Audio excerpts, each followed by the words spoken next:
Prime time in Visions will not be seen tonight, so we may bring you the following Channel 6 special.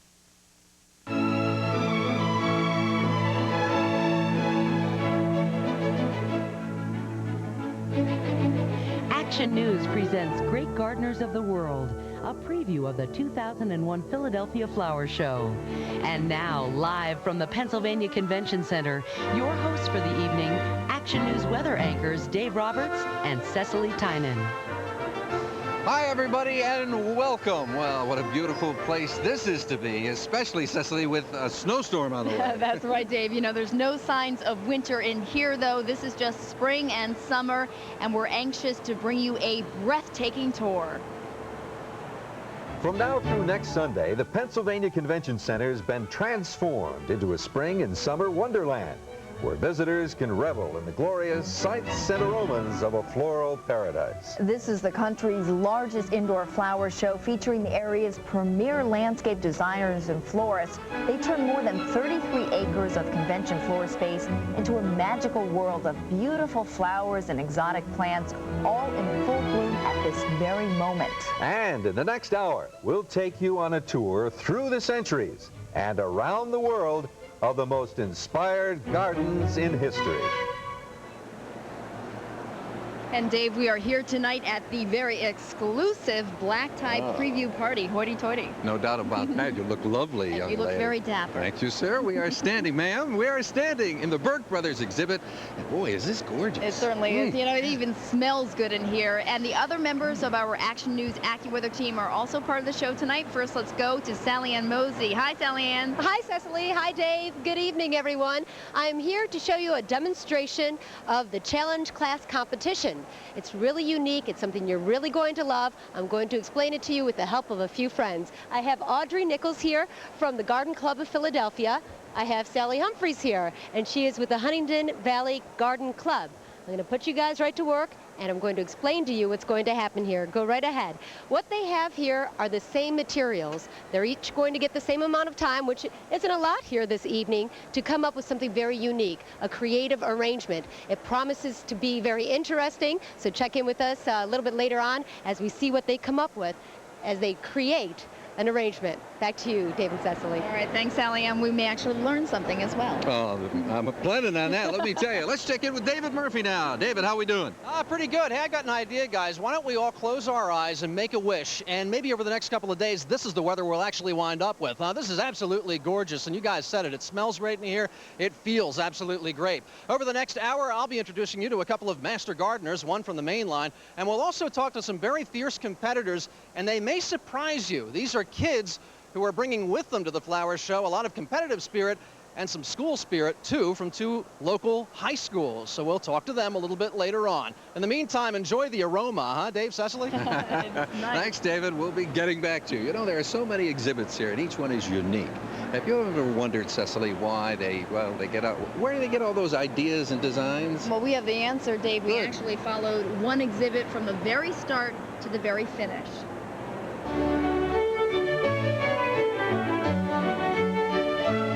The F.A. Bartlett Tree Expert Company has been involved in the Philadelphia Flower Show for the past 70 years. Kate Bartlett is the visionary behind this year's exhibit. Her ideas started blooming over a year ago. Most of my exhibits have been very flowery and bright and colorful, and I know a lot of people look for that this time of year, but I wanted something simpler. Kate starts with a focal point and says you never know when an idea will fall into your lap. Actually, I was on my way to Spain on an airplane, and I had my House and Garden magazine, English House and Garden magazine, and they had a picture of a Chinese tea house. And I thought, that would be a great focal point. Kate and her husband Robert want their display to be educational. It honors famed British plant collector Ernest Wilson.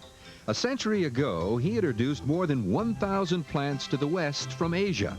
One of his greatest contributions, the regal lily. He left in 1911 and took a trip that was over mountains and streams and fraught with all sorts of danger. And he was successfully able to find the lily. When he found it, he saw it in fields of as many as 10,000 lilies growing all at one time in the fields. And from that, he was able to successfully bring back the seed of the regal lily.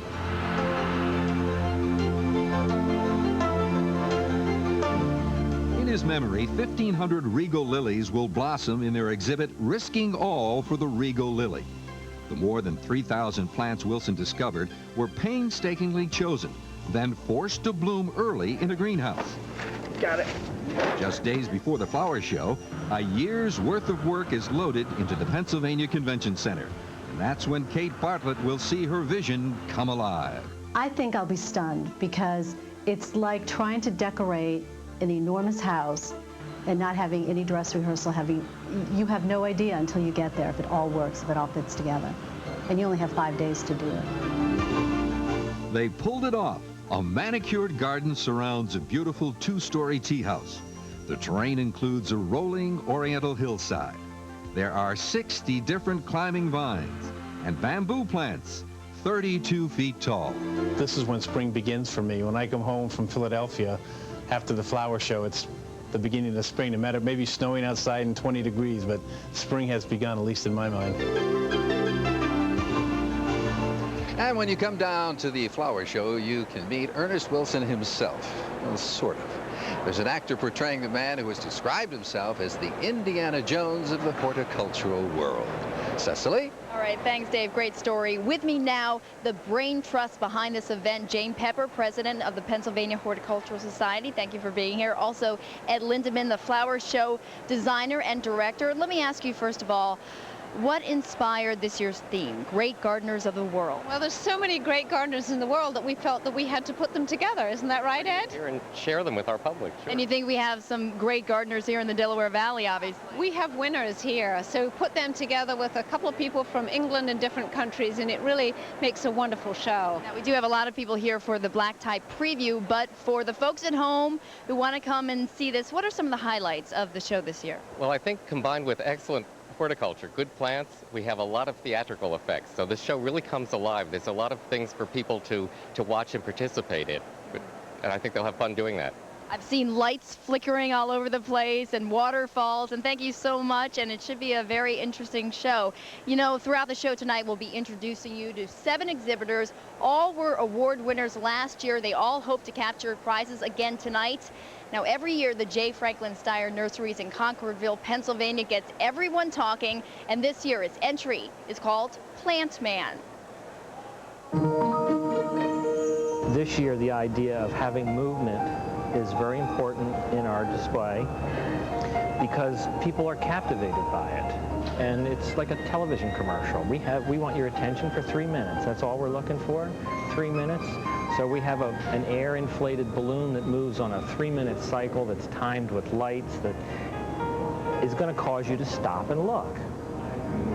And that is the central idea in our exhibit. I want your attention for 3 minutes. It's all I ask. Remember our name. And then we'll fill in the rest with the plants, the color, the design, and all the excitement. You'll remember it. My goal is to get you to remember something we do. Not necessarily to do something pretty, but to just, oh, I liked what you did with the balloon thing. The guy, the man who moved, is what I'm trying to get people's attention with this year.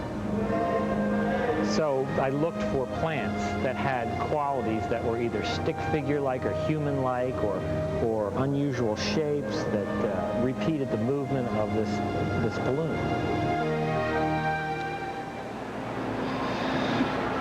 And believe us, there's a lot more to see tonight. That's right. Stay tuned. We'll be right back. Up next, find out why orchids are more than just a hobby. And later, local high schools compete for prizes at the flower show. Stay tuned. 6 ABC's coverage of the 2001 Philadelphia Flower Show is brought to you by E.P. Henry, hardscaping for all walks of life. Subaru, the beauty of all-wheel drive. And by Lawn Doctor. Remember your roots. Here tonight. We're standing in the J. Cugliata Landscape and Nursery exhibit. Now, these designers and landscapers are from Southampton, New Jersey, but they're travelers. They went all the way to Spain for their inspiration. Now, let's take a look at Memories of Alhambra.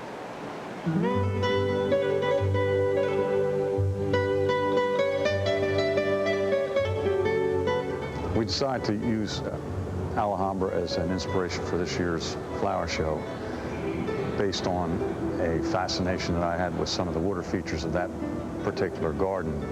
It's interesting in that it's a combination of Eastern and Western architecture, which in our display you can see a lot of the Eastern influence in the elaborate ironwork screen that we did, and also the ironwork kiosk that we built. Even though the outside of the Alhambra is very plain, when you go into the interior, it's absolutely gorgeous with many surprises. There's different rooms for different functions. And our garden has 3 different spaces. So we have a central courtyard, which is our main theme, with a fountain and the 2 water rills.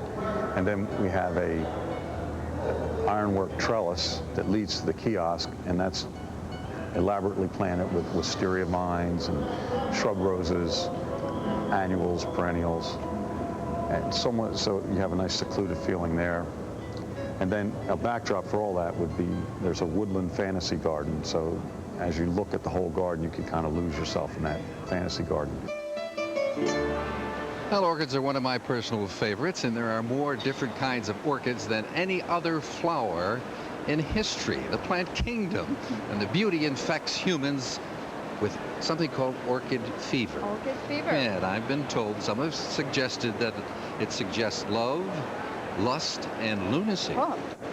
Oh my. Oh my. Am I blushing? Wow. But you know, here at the flower show, lust and lunacy has been weeded out because this is a family event. Can't have lust and lunacy. That leaves love, which after all is the essential ingredient of any great garden.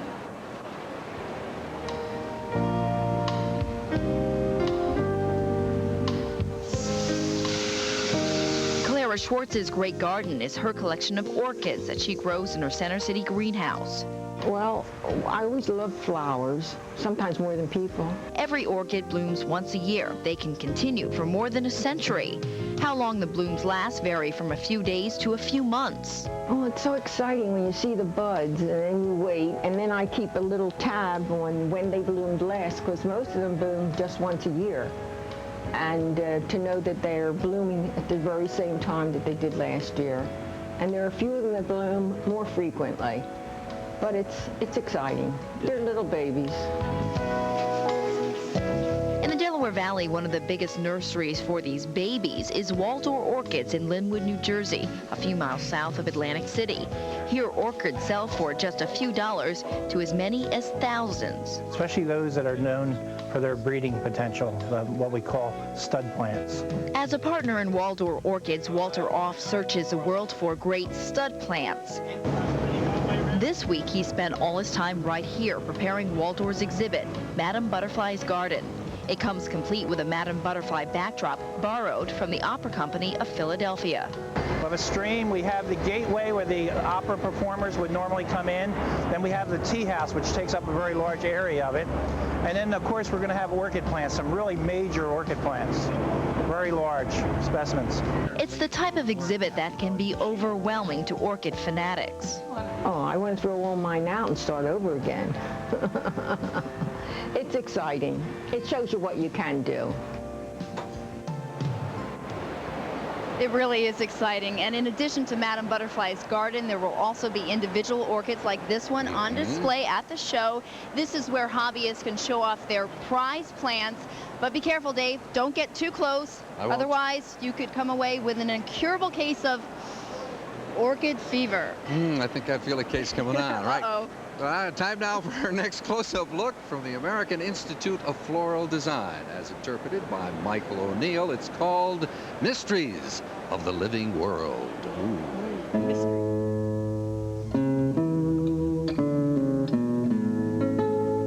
AIFD stands for the American Institute of Floral Designers, and it's a group of floral designers that recognize and nurture excellence in floral design. And so we started thinking that Maxfield Parish would be a good place to start because of all the classical forms that are in his prints. So we use that for our color palette, like we have sandstone exterior and kind of dark blue indigo shadows inside. It's sort of a classical structure, has a like tall sandstone walls that look like very large blocks of stone laid on top of each other, and then lintels and columns that extend out from that. So there'll be like cascading foliage and then banners that describe the name of our group and the title of the exhibit. And then all the arrangements will be on pedestals either inside or outside. And each of the designs, we assigned the designers told them the theme, the overall theme, and asked them to make a design exploring some phenomenon of nature, whatever it might be. So we have some that are like the crop circles, for instance, that occur in England. One designer is making an arrangement that is all about crop circles. We have some that are doing chrysalises or pods or things like that are hard to understand about nature, natural phenomena. So we want to take it a step beyond like what you might buy in a flower shop. We want to take it designed to a level where it transcends the physical, becomes art. Don't go away. We'll be right back.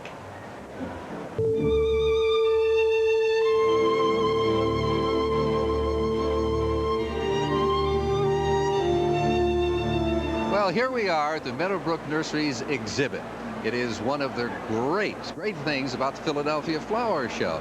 One of the great things is anyone can participate, from the experienced gardener all the way to the novice like myself. And how about you? I don't even try. Okay. I can kill cactus. Yeah. Dave, but even the young can prove to be very tough competitors. And David Murphy now joins us with that side of the story. David. Yeah, you're right, Cecily. You look at some of these beautiful displays like this butterfly garden behind me, and you think, well, this has to be the stuff of seasoned professionals. Well, not necessarily. We have a couple of groups that we want to introduce you to, local groups, fierce competitors with a lot of success behind them, but they're all kids, and they bring to the flower show a lot of school spirit. Some high school kids spend their That was a nice display. And those kids from Lower Merion had a special problem this year. They found out early on in the school year that their school's wood shop was closing down and they weren't going to be able to use it for that project. Fortunately, a parent, Al Serini, has a professional wood shop in Wissahickon, and he was able to provide some space to the kids. As you saw in the video, they basically did all the work themselves. But thanks to Al, they made it.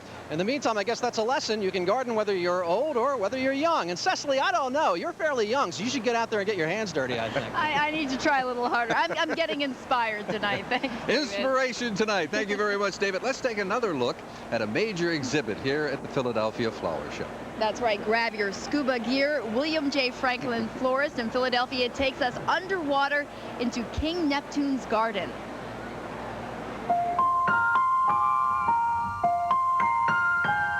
Well, the theme of our exhibit is King Neptune's Garden. It's based on actually a cartoon that my son likes. We tend to do exhibits that are interesting to both the adult and the children alike. We have a 20-foot long sandcastle. We also have in the exhibit green plants, exotic plants that you will see. You also see a lot of spray orchids, stemmed orchids, dendrobiums, and things like that. There will also be a path with a coral archway that is, again, going to be using cut flowers, green plants, and cut material on that. There's a large clamshell that will have a bed of flowers in that, like you're looking down into the center of the clam. Well, Cecily, fortunately, we are back on dry land again. That's right. Sitting down to 33 acres is a lot to cover.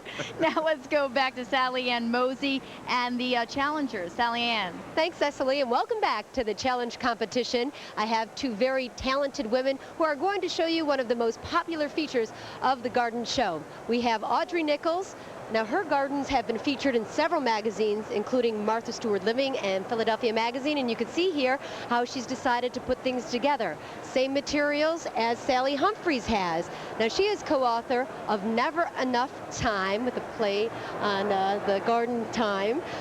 Same materials. The challenge here is to come up with something very unique, and as you could see here from our two challengers here, that they are very unique. If you want to rotate that, folks could see a little bit more of what what she's decided to come up with. We are going to get an idea of why you came up with that in just a little while.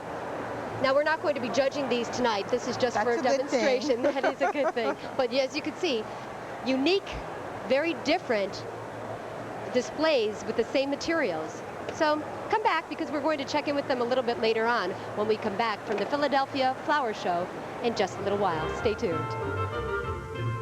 Up next, a close show. We're now standing in the exhibit from McNaughton's Nurseries in Cherry Hill, New Jersey. And they are asking you to look through the eyes of a hummingbird. And let's do that right now. The theme of the flower show this year is Great Gardeners of the World, and we wanted to pick a local great gardener, and we Leaming's Run Gardens on Route 9 near Seaville, New Jersey, and the person who created Leaming's Run, his name is Jack April.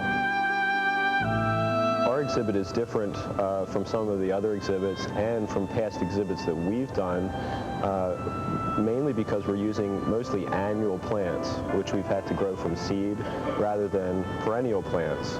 We've started some of these seeds even long before Thanksgiving in order to have large plants to use in the display.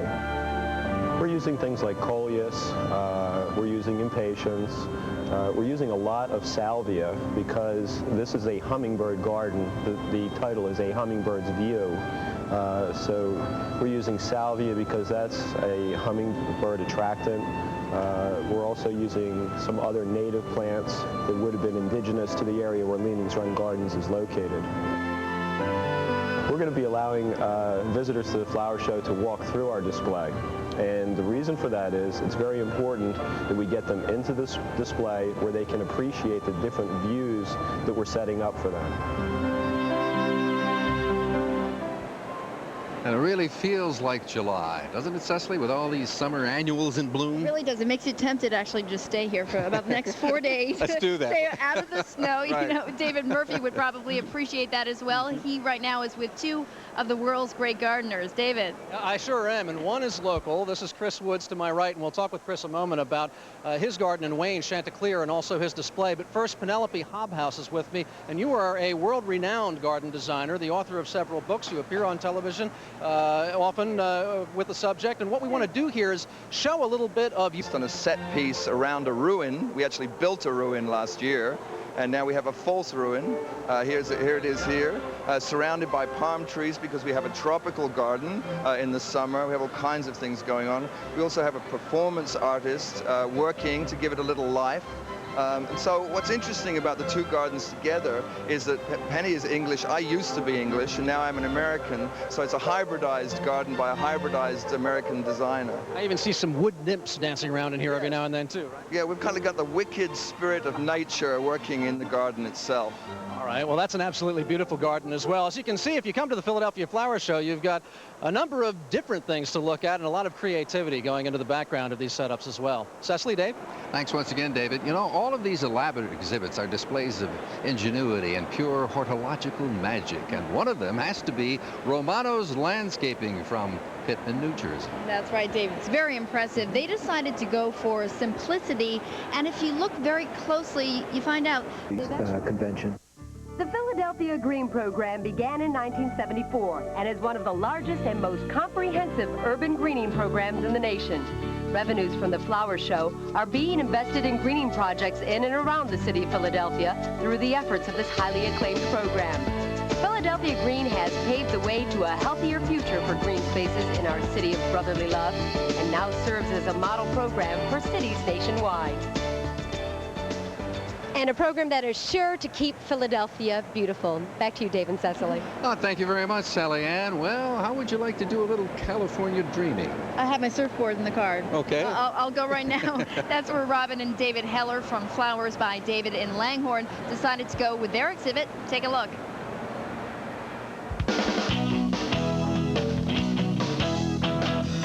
2001 Philadelphia Flower Show video.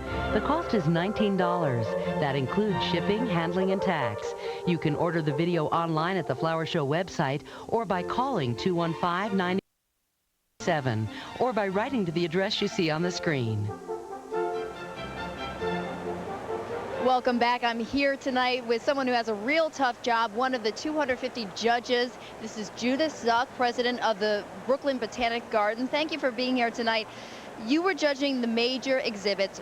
What goes into a winning exhibit? Well, it's tough because the competition here is the premier competition. It's been brought to you by the Home Depot, first in home improvement. Talbot's, it's a classic. And by Rhino Court Aqua Nasal Spray. Ask your doctor if you should start taking no for an answer. Well, where has the hour gone? Live right here at the Philadelphia Convention Center for the Flower Show. Cecily, your observations. I would suggest wear comfortable shoes. There's a lot of ground to cover. Also, bring a notebook and take some notes because there's so many nice plants. If you want to go ahead and do some planting in the spring, you're going to forget, especially since we have a big snowstorm on the way. Oh, really? SallyAnn? Back to check out those computer models, no doubt. It's here till the flower show in the evening, weekdays till 9:30, so that gives the folks an opportunity to really get out and come here, even if not Monday, someday in the near future. David? I just find a moment to just sit back and breathe in that aroma. I'm telling you, it smells like spring here, absolutely. And by the way, I was thinking maybe you and I could work out a deal here. I'll stay here for the next 48 hours, and you go back to the station. No? That's not going to happen. All right, I'm in at 7, everybody. See you in the morning. You know what's going to happen? All of us are going to go to our appointed rounds, make our appointed rounds, and we're all set to give you the very, very latest on the winter storm that's moving up the East Coast. You've been hearing about it. Well, the Action News team is poised, and we're going to go out to all of those locations. We'll be all over the place giving you the very, very latest. It's been nice to have a little break, though, from talking about the snow and everything. Come here, think about spring. It's kind of tough to leave this surrounding and then know that you're going to be out there with snow up to who knows where, right? But we're going to be there on location in all those different places, and we'll take good care of you. And one quick reminder, I guess that people can check our website. Want to learn more about the Flower Show, and the best way to get down here, I would think, is public transportation. So many vehicles coming down. That's right. If you can take public transportation, by all means, please do that. They also have this, which is the Blooming Fun Pass, and this is great because you can actually make a big night of it. There are discounts for some of the restaurants around the area. You can come here, stay for a while, go out to dinner, come back, stay till 9:30, and it runs through Sunday. So even though you may not want to come down during the blizzard, you can come down later. That's it for us. We're live here at the Convention Center. Thank you very much for joining us. For all of the Action News weather team here. To all of you at home, thanks for letting us come into your homes. Hope you enjoyed the show, and we'll see you on location, all those different spots. The snow is on its way. We'll give you the very latest. So long, everybody. Bye-bye.